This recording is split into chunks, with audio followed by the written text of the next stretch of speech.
Hello, and welcome to our special series of podcast episodes for Worming Week in partnership with Agria. In our last episode, which you can find wherever it is that you find your podcasts, we explored the different parasite tests available and some of the management steps you can put in place to reduce the risk of transmission to your horse.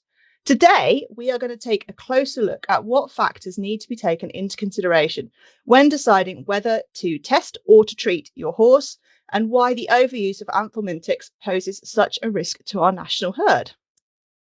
Joining me to discuss this are two familiar faces on this podcast who you will have previously heard on some of our Equine Health Week episodes, and we are delighted that they have agreed to come back and share some more wisdom with you. First up, we have Nicola Housby Skeggs, who is Veterinary Director at the Horse Trust, providing both on-site veterinary provision and internal and external training. Previously serving in the Royal Army Veterinary Corps and a member of the British Equine Veterinary Association Council, she's also involved with CANTER, a collaborative industry-led organisation dedicated to tackling anthelmintic resistance. Welcome, Nicola. Thank you for having me, Rachel. And joining us as well is Dr. Tamzin Furtado, who is a social and behavioural scientist and lecturer from the University of Liverpool, who works on projects focused on understanding human behaviour in order to improve companion animal welfare, including our horses. And she's been involved in multiple research projects around parasite control. Welcome, Tamzin. Hey, thanks so much for having me. So let's dive straight into this then, with quite a hard-hitting question, I think, to have at the top of this podcast. What actually are the current recommendations around whether or not you should be testing or treating your horses in regard to parasite control? I think probably if you want to kick us off, Nicola. Yeah, no problem. So I actually think, while it is more complicated, it's a very easy start to an answer in that we shouldn't be treating without consideration of the risk factors and some element of testing our horses before we treat. So this approach where we wormed our horses at certain times of the year with certain products is no longer considered to be what we should be doing in the interests of our individual horses or our herds and the UK herd. And you mentioned that obviously that was very much the sort of the way we did things for years and years and years. Is certain times of the year, as you say, we shoved a wormer in their mouth and let the drugs do their thing. And, over time, science is kind of showing that that's not actually the right approach to this, and sort of testing has come in. But it seems to be quite kind of slow on the uptake. And there seems to be quite a lot of people getting confused and a lot of maybe misunderstanding around what they should and shouldn't be doing, despite the best efforts of the industry to try and share that messaging. Yeah, I mean, I think the truth is it's really complicated. So, wouldn't it be lovely if we could just give them a wormer a few times a year and that solves the problem? And, I would love it to be that easy. It'd be really, really great. And I think the thing is we sort of made it that easy. So now it's really difficult because we're saying, you know what, you used to do this thing. It was really simple. You went out and bought your wormer, you gave your horse a wormer and everything was fine. And you didn't have to think about it again for another 3 months. And now we're saying, oh, hang on a minute, you've got to look at all these different factors and you've got to do these tests and you've got to work out which tests and you need to speak to your vet and you need to speak to the other livery owners and you need to speak to these people. And, oh, by the way, you need to get out there with your wheelbarrow and do some poo picking. And it's more difficult and it's more complicated. So, we're definitely, and we also don't have all the answers. So I think, it's really easy to say, this is the way to do it and this will definitely solve the problem. Whereas the truth is we don't have all those answers. So it is complicated and we're asking people to do something more difficult and more complex. And, quite honestly, I'm a vet and sometimes I look at it and think, God, it really is quite difficult, isn't it? And I'm sure, Tamzin, this is sort of very much your area, this human behaviour side of things and making things difficult or easy for ourselves. Yeah, absolutely. I'm really lucky at University of Liverpool to be working on. We've got several PhD students working on different parasite-related PhDs around equine parasite management and looking at both the parasitology side and the human behaviour side and how we can make it easier for people in different kind of factions of the equestrian industry.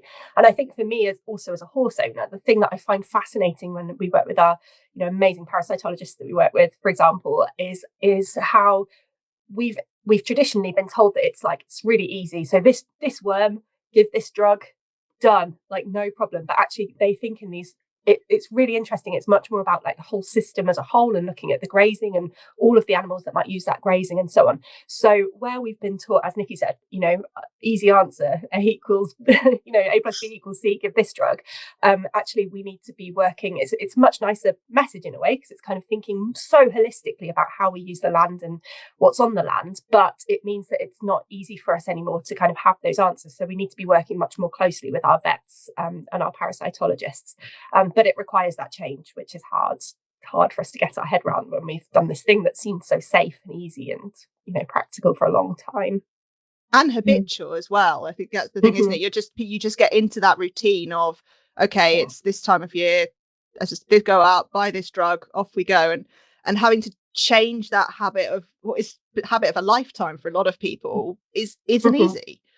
I think it's also frightening not to give a wormer, because especially if you've been told for a really long time, you must stay on top of worming for your horse, and you've been worming your horse responsibly, and you've been giving these wormers like you've been told to do, and then somebody says, I don't think you need to worm this horse. It's quite scary, actually, because you're taking that away, and while the science might tell you that, there's this sort of I've always done this, and there's that kind of fear if it go, I've always done this and things have been okay, and now I'm going to change it. What if it's not okay when I change it? And I think that's actually a really, really big thing.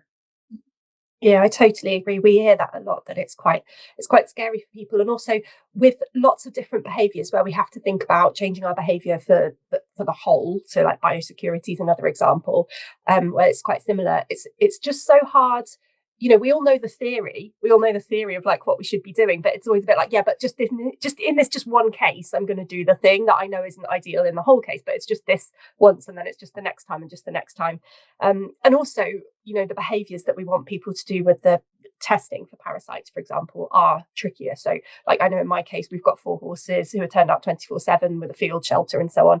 Oh my gosh, every single time you need to take droppings from them, they decide that those are the days they're not gonna poop for hours. And it's just not as easy, although I'm, very want to do all the right things, we do have to think a bit more clearly about what we're going to do and how to plan for those behaviours. But the reward, of course, is that much more about what you're treating and why. And I think horse owners are often really driven by kind of wanting to do the right thing for their horse and know as much as they can. So knowing which horse is the high shedder and the low shedder, knowing that you definitely are doing the right thing rather than giving drugs, can be really rewarding. But you have to do the thing first to get the reward. That's the difficulty. And I think as well, being on a livery yard, say, with lots of other people, not all doing the same thing at the same time anymore, that also builds that sort of pressure, and you think, oh, but that person's doing this and I should be doing this, but should I be doing this? And it can get a bit sort of, it's a bit of a confusing environment, I guess, sometimes for people. It's certainly the case on my yard at the moment.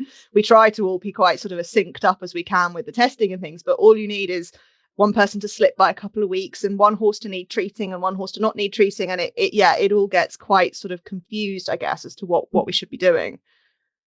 Yeah, and I think tailoring it, this has been a really interesting lesson, I suppose, as a vet, looking at how we manage this, is tailoring that plan so it's actually practical for the individual yard as well. Because I think there's always, and this is with everything in life, this is the perfect way of doing it, but actually this is a manageable way of doing it that achieves as much of that as we can, but actually keeps everybody on board and makes it possible. And I think that's our, that's what we're here for as vets, really, is to try and, this is what we need to do. How can we actually do that so that everybody's getting the right thing for their horse? And that's our job, is to support people in doing that right thing for their horses.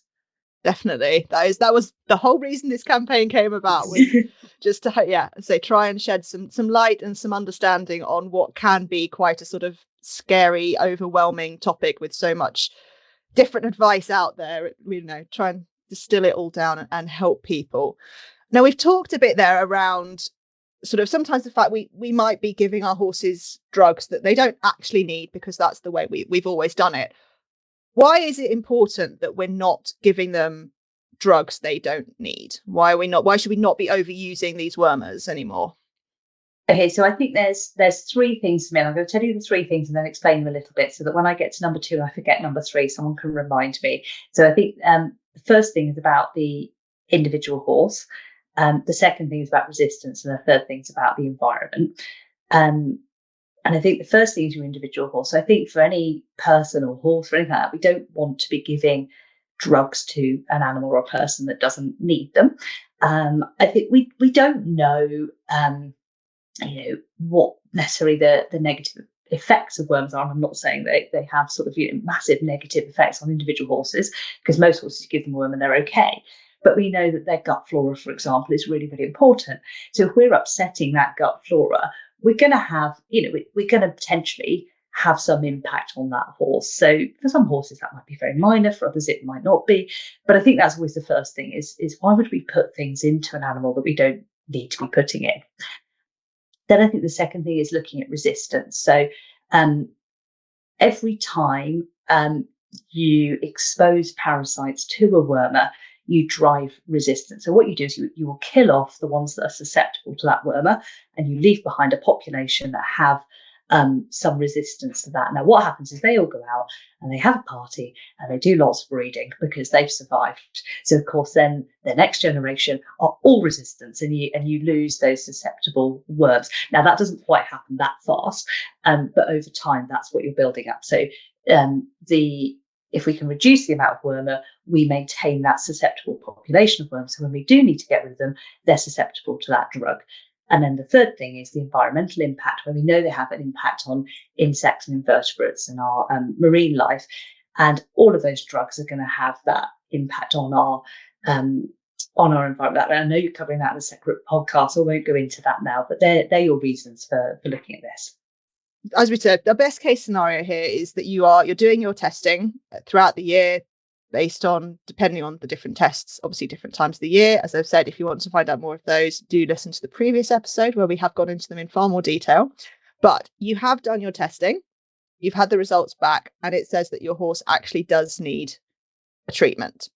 And if there are multiple horses on the same site, whether that's a livery yard or an owner like Tamzin who's got multiple horses of their own, if those horses need treating, should we be treating them all at the same time and saying, right, on Thursday they're all going to have the wormer that they've been prescribed?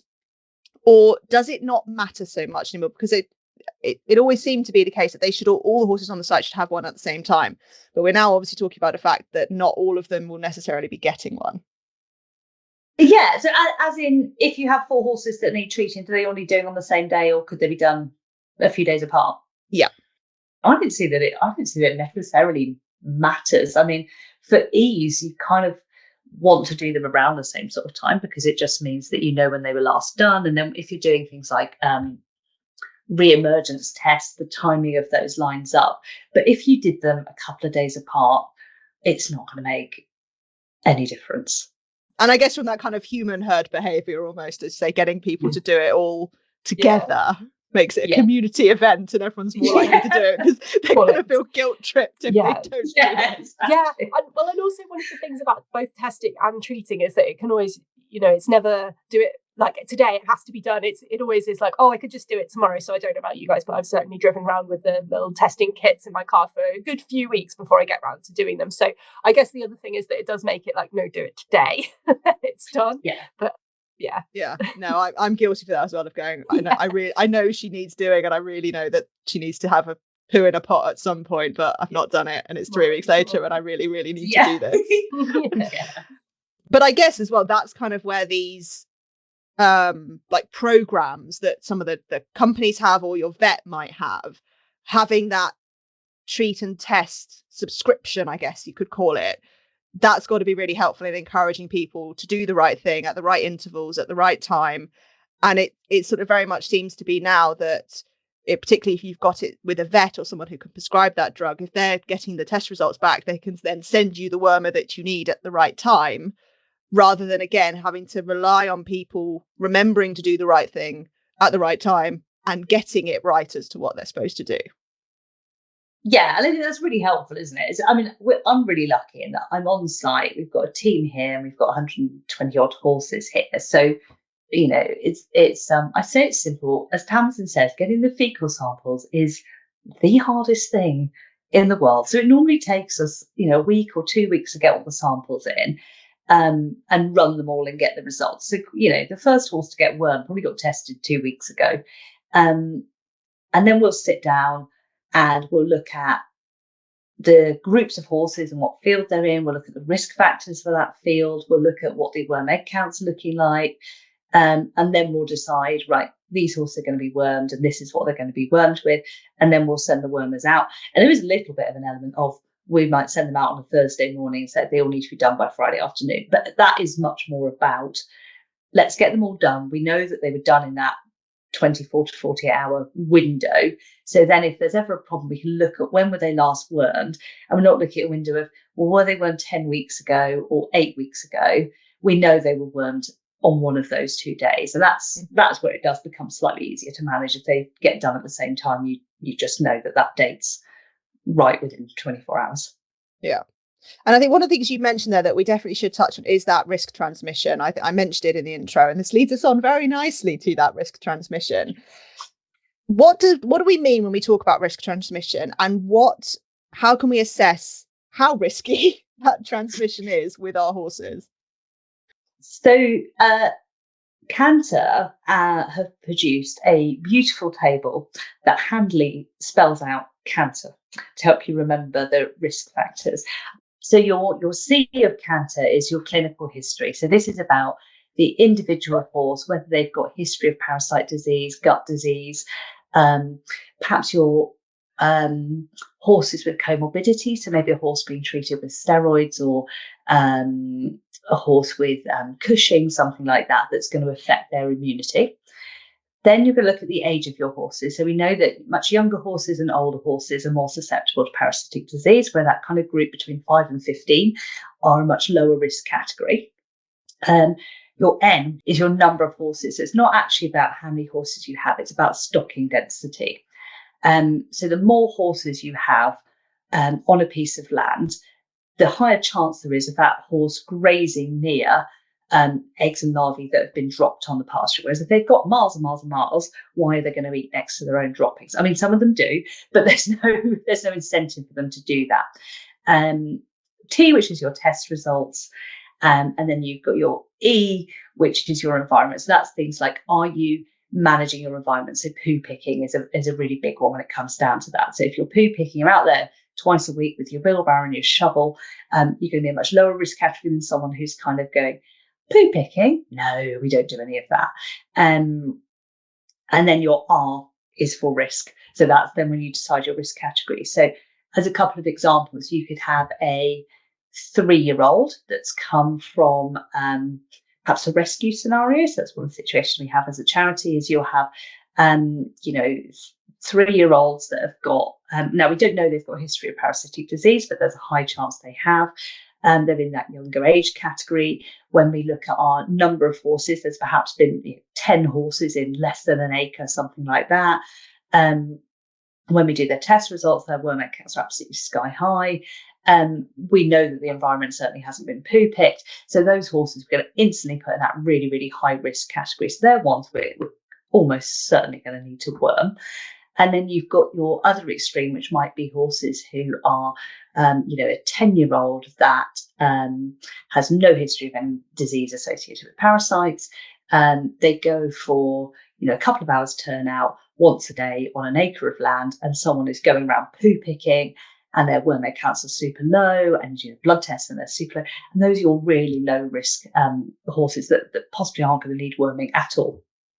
So yes, no, as you've mentioned that Canter matrix is super helpful, and we are going to signpost to that on our social media, or alternatively, obviously you can look for it on Google. I really do recommend reading it, because it pretty much tells you everything you need to know about this in terms of all the boxes you should be ticking and how you can work out what you could be doing better to try and minimize that risk of transmission and help control the parasite population in your sort of your yard environment, because at the end of the day, that is what we're trying to do. We want the best for our own horses, but we want the best for that national herd, and if we can all collectively do our own little bit, that risk for the whole population is going to decrease. Yeah, and I think the thing is that no one should feel bad if they look at that matrix and they have horses in that high risk category. It's not something to be, you shouldn't be ashamed of it or anything, because if you've got a couple of old horses who are really prone to weight gain, you might have quite a high stocking density, and you might have horses with comorbidities and they are older. So there are horses that will be high risk. It doesn't mean you're doing anything wrong. And those are the cases where you say, do you know what, you probably have to do a bit of poo picking there, which is great because it's much, much cheaper than a gym membership. So, there will be horses in the high risk category. It doesn't mean you're doing anything wrong. It just means you're recognising it and that you're then treating accordingly. Is there anything you'd like to add on that side of things, Tamzin? Because I guess that, again, this is coming back to that kind of behavioural aspect of our care of our horses. Yeah, absolutely. Well, actually, just following on from what Nikki said, one of the things that we often see coming up in research is people feeling bad if they have a horse that's a high shedder and feeling like they've done something wrong, or the horse is a bit disgusting, or something wrong with the horse. But as far as I know, correct me if I'm wrong, Nikki, we don't know that there's anything particularly, we don't yet know why that is really, but it doesn't mean that there's you're a bad owner or that there's anything wrong with that horse per se. It's just the way that the different bodies respond. So also not to be embarrassed if you've got the horse that's the, there's the 80-20 rule, and you've got the 20% that carries the 80% of the worms. That's okay. Yeah, I think it's just doing the best you can with the situation that you have. As we said, all our horses are individuals, and some of them just like to make our lives that little bit more difficult. Yeah, absolutely. You talked there, Nikki, when we were talking about the risk transmission, about the fact that you've sort of between about 5 and 15, as long as you're being sensible and managing things properly, you've got a fairly low risk. But either side of that age bracket, are there extra steps or extra precautions that we should be doing to help those horses who are that little bit more at risk, your young ones and your oldies? Yeah, absolutely. I think it's just about testing. So if I had a 10-year-old that I was doing worm egg count on every 3 months and it came back at 0 every single time, I might reduce how often I tested. So I might just say, do you know what, this has never bumped off 0 or really, really low. So I might say, do you know what, I'm just going to go to testing a couple of times a year. Or, I might not go out poo picking today because things are going okay. Now, I'm not advocating missing out on poo picking, but, if you're having a week where you think, I might do something else, it's okay. Whereas I guess with these horses that are higher risk, you want to look at doing what you can to reduce that. So if you can get your stocking density down a bit lower, that's fantastic. Now, of course, that's ridiculous to say to everybody, well, you need to go out and buy just twice as much land. I appreciate how ridiculous that is. But it may be that you could divide up your land a little bit so that your resting areas a little bit more. If you can get out and poo pick a little bit more often. And I distinctly remember when I was, I don't know, about 10, 11, something like that, my mother sending me out every weekend to poo pick. And, I thought this is really quite cruel. And she'd say to me every week, well, if you do it every day, it won't take you as long. But if you don't do it every day, you're going to have to spend hours out there every weekend. I thought, I never listened, but she was right, which makes me a bit sad. I don't think she'll listen, but she was right about it. So it might be something like that you can just increase it a little bit. Have you got someone, if you're resting a bit of pasture, can you pop some sheep on it for a little bit to just do a little bit of a sweep of that pasture and pick up some of those parasites? So it's little bits that you can adjust here and there. It's not about, I'm not going to say everyone needs to go out and double their land, because land prices would get very, very expensive if we all did that. It's totally impractical. So there's little things you can do to just try and improve it. Yes, I could add in from a behavioural perspective, and as someone who, oh my gosh, I'm not keen on poo picking. There's the things I want to do. Some people love it, don't they? And if you love poo picking, that's great. But poo picking and cross grazing are some of the best things we can be doing. That's right, Nikki. So they're simple things that literally everyone has access to. Well, sorry, poo picking certainly we all have access to doing. Cross grazing can often be achieved relatively easily because people with sheep are keen to have other places to graze them.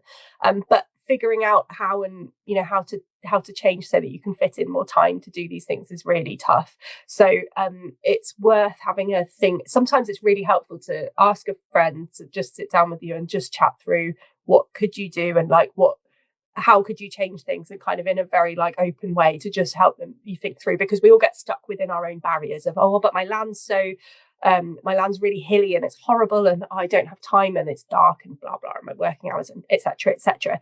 We all have those barriers. So what you can do, and there often are kind of smaller changes that we might not have necessarily thought of. I don't know, let's say the 10 and 11-year-old Nickies who actually want to earn a bit of extra pocket money, and even just having one day where the odd barrow takes the load off you or whatever. I'm not advocating child slave labour on poo picking there, but so I just give them a couple of quid, it's fine.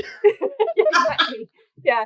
Or as Nikki said, different ways of splitting up your land so that you're using it a bit differently, for example. Or there's also these mechanized, I don't think there's good evidence on what they do necessarily in terms of the parasites, but they also mechanized like horse air poo hoovers, which some people are very, some stud farms, they pay people like that's their whole job, is just literally driving around with a poo hoover because they've got so much land, which is great. So, depending on what the barriers are for you, whether it's financial, time, how the land is, your poo picking's heavy, isn't it? So also like your own physical, how you are physically and so on, we can often kind of work out there might be other things that could be done to just make it a little bit easier. Definitely. I think it's about, as well, again, it comes down to this individualized thing. And I think, as you say, that bit about talking to other people and just using them as a sounding board can actually often help a lot of the time. Or I guess you turn it into a poo picking party, and it becomes your kind of your social bit of the week. That's the world we horse people live in. Yeah, we are weird, aren't we? I mean, and what other podcasts could? Well, I hate to think to be talking about a poo picking party, but it's like anything like that that kind of makes us do it. Actually just do it. And to be fair, most people, it is quite nice, isn't it, when you've poo picked your field and it looks so nice and clean and lovely. So I guess it's also another behavior change thing is you focus like really hard, like overly think about until you get into it, how that positive state. So if you want to do running, you have to like focus on what do I like about it? Like think about, and it might be that there's really very little at the start, but just really focus on whatever that thing is, even if it's like when I come in and I feel good about it because it's done, that. So with the poo picking, like really emphasizing like, wow, I really like how my field looks, and then it kind of reinforces the positive state in your head. So it's that bad when you have to resort to those sorts of things, but it's all good. I mean, I'm feeling a bit triggered by that example as someone who went to the gym yesterday and slightly overdid it and is now really, really feeling it. I'm feeling a little triggered by that. But yeah, no, you're right. Now. You're fitter than you were before that run. Exactly. It's all good. It was a good tangent. I liked that tangent. So I think the kind of what I'm taking from what we've discussed here, and I've used the word several times already, is it's a highly individualized approach, and that it should be coming from a place of testing first and using that as your baseline. And in order to do that, and in order to help you do that, it seems to me that we should be having a really good dialogue with the vet or the SQP or the prescriber or whoever it is that you are getting that wormer from, if that's what you need to do, and making sure that it is the right product. Because again, this is the kind of the thing we sort of touched on a bit at the beginning, is it's not quite as simple as just going into the shop and handing over some money for a tube of something, because particularly now we're trying to only treat as needed. The fact that we have multiple different drugs again makes it quite confusing. So having that dialogue with that person in the know, I guess we'll call them, is really, really important part of this process. Yeah, and I think again, to go back to your sort of canter risk table, I think if you can work your way through that for your individual horse, for your horses, for your yard, whichever it is you're looking at, and you can work out where am I in that code, or just answer those simple questions of, does my horse have any other diseases? How old are they? What's our stocking density like? When you then go to your prescriber, which might be me, it might be your SQP, whoever you're going to, you can give them all of that information. Now, the first thing you can do is advise on what tests are appropriate. So they might say, we're really only talking about 3 tests. So you've got your worm egg count, your tapeworm blood test, and your redworm blood test. So they can look at those risk factors and tell you which of those is useful to do.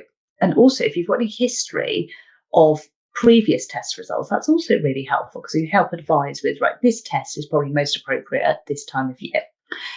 And then once you've got those test results along with that risk matrix, you can take that and say, right, okay, this is now, it's these parasites that you've got present or you're likely to have present. This is sort of how much risk is attached with it. Therefore, this is your appropriate drug. There's no other drug that, well, that's not quite true. But, as an owner, you don't expect to go in and sort of say, this is the drug I need. That's the job of the prescriber. Is you go in, you tell them this is the problem. You might have a feeling about, I think my horse needs some pain relief, needs some bute or something like that. But, of course, those sort of common drugs. But really what you're asking for the vet to do is assess that situation and then advise on this is the appropriate drug for this. So, that's not the role of the yard owner or the horse owner. That is the role of the prescriber. And actually, you can make a better prescription the more information you have. So I think that's the really useful thing, is for someone to look at that table, find out the answer to that question, take those to their prescribers for some advice around testing and then advice around treating. I'll just add in there, because I think I would have been quite surprised as a horse owner, and certainly we also see this in our research as well, to know that vets are happy to do this. I think because traditionally it's been, you go to your tack shop and you just buy a drug and you just give it. I certainly would have felt a few years back before I worked in this field that was sort of a bit just not something that my vet would be very interested in talking to me about, or been like, oh God, but then don't they need to like come out and, I don't know, do like a full, I would only ask the vet if there was a problem, or would they need to come and see my grazing or whatever. And I think there can be a bit of confusion about that. But yeah, vets are very happy to advise, and absolutely should be advising on this stuff. Another really interesting thing is that when I've a recent case I know of where the owner was like, why is the vet asking me all these questions about how I use my grazing land, and wasn't used to the idea that might be related to the parasites. So felt like they were being asked loads of questions that were completely irrelevant. I'm guessing most of the people listening to this podcast will be familiar with why a vet might do that. But if your vet does that, that's a really good sign that they've done all of their CPD and they know exactly what they should be doing, rather than just saying, okay, great, your fecal egg count result was X, therefore you should give this drug. So yeah, I think there's a lot of kind of knowledge exchange that needs to be done on that, and people kind of encouraging that it's okay to ask your vet. The other thing to say on that is that if you've got a livery yard or you're in charge of lots of horses, then having the vet as your ally is so helpful. We've done lots of research with livery yard managers and hear how hard it can be, apparently, to get lots of people to do the same thing at the same time. But if the advice that you're getting comes from the vet, then it's the best thing that can back you up, make it much easier to get people on side and so on. So, it's kind of a win-win for the horses, for the clients, for the vet, and for you as a livery yard manager as well. Absolutely. If that is the thing that anyone should be taking away from this, it's speak to your vet about your worming routine. Yeah, and catch them when they're there for the vaccination, because they're there anyway. Exactly, captive audience. Captive audience, yeah. And if you give them tea, they'll talk to you for ages. They'll go sweeten the deal with a biscuit and they'll be sold. You'll never get rid of them. Always helps. That's my pitch for the vets. I like it. Sort of as we draw to the end of this discussion, I want to both give you both the opportunity now to, if there's anything you think we've missed, any kind of key bits of information you want people to take away from this, this is your kind of your moment to share that with us. I think for me, the big thing is it's complicated. None of us know all the answers. So don't feel that you should know all the answers. Have that discussion. It's all about us working together as a team. And yeah, between us, this is something we can do. But it kind of requires us all to put a bit of effort in and talk to each other. Yeah, I think that's a nice message. I'd align with that. So yeah, think of it as a team thing rather than a thing as it has been that you as a horse owner just do, and that's being responsible is just doing it on your own. This is much more like now other aspects where we need to rely on and be working with professionals and relying on their advice rather than just doing what we think is best as horse owners. So yeah, team approach for the win. Absolutely. That is definitely the way to go with this. And I think, again, it's just reiterating that point now of making sure that what you're doing suits your individual horse, coming from a test-led approach, not assuming that you automatically have to worm at certain times of the year. if the test results telling you otherwise, and to speak to your vet or your prescriber, whoever that is, whoever that knowledgeable person is who can help you navigate all of this. That is absolutely the way forward with all of this. And I think kind of my last point, if people do want to go and find out a bit more, obviously there are all the resources that we've been sharing this week for Worming Week, but is there anywhere else you think that maybe people should go if they're looking for more advice? I would direct. No, I think the cancer guidelines have got an incredible amount of information in them. So that would be my, probably don't try and sit down and read it in one. There's a lot. But I think that's probably the place to go to. And then, as I said, to your prescribers, your vet or other prescribers. Yeah, I'd align with that. I think for general information, then some of the, like following vet social media and also the diagnostic labs, some of them have really nice information which would give you general information, but don't try and then use that without the additional knowledge of like how to, I'll use this so that I'll know what to do with my horse. Just use that to kind of increase what you know, I guess, and then that can help you talk to your prescriber about it. But yeah, there's some really nice information out there which can help us all. Absolutely, and we will signpost to those cancer guidelines mentioned there as well. As Nicola said, they're quite detailed and they're quite extensive, but they are handily broken down into chunks, so you can split them out over your tea breaks over the course of a week, and by the end of it, you'll know everything you need to know. A couple of months. Or that. But yes, as Tamzin said, do use that as your baseline of information and make sure that you are having those personalized conversations with your vet or whoever else is able to prescribe you those drugs, just to make sure that what you are doing fits your individual set of circumstances. Because I think, as we've discussed over the course of the last sort of 45 minutes, there's a lot of factors in play these days, which is a very, very good thing, because it means that what we're doing is best suited for our own individual circumstances, and means that we are not going with the blanket approach that is having this knock-on effect in terms of drug resistance and the environment, which, as previously mentioned, we will be talking about in detail a little bit later in the week. But yes, hopefully this discussion we've had today has helped sow some seeds, and if anything, encouraged you to have that all-important conversation. So I think that is probably us wrapping up there. Thank you both for joining me. It's been a really interesting discussion. Hopefully you've enjoyed being back on our little podcast, however briefly. And hopefully we will also see you again soon one day. Thanks so much. Thanks, Rachel. Thank you. And thank you all for listening as well. As I've said several times in this, there are going to be lots of other resources shared throughout the week. If you missed our first podcast, you will find it wherever it is that you found this one. And join us again later in the week for that discussion all about the broader environmental impact of using the drugs that we have discussed today. We will hopefully see you all again soon.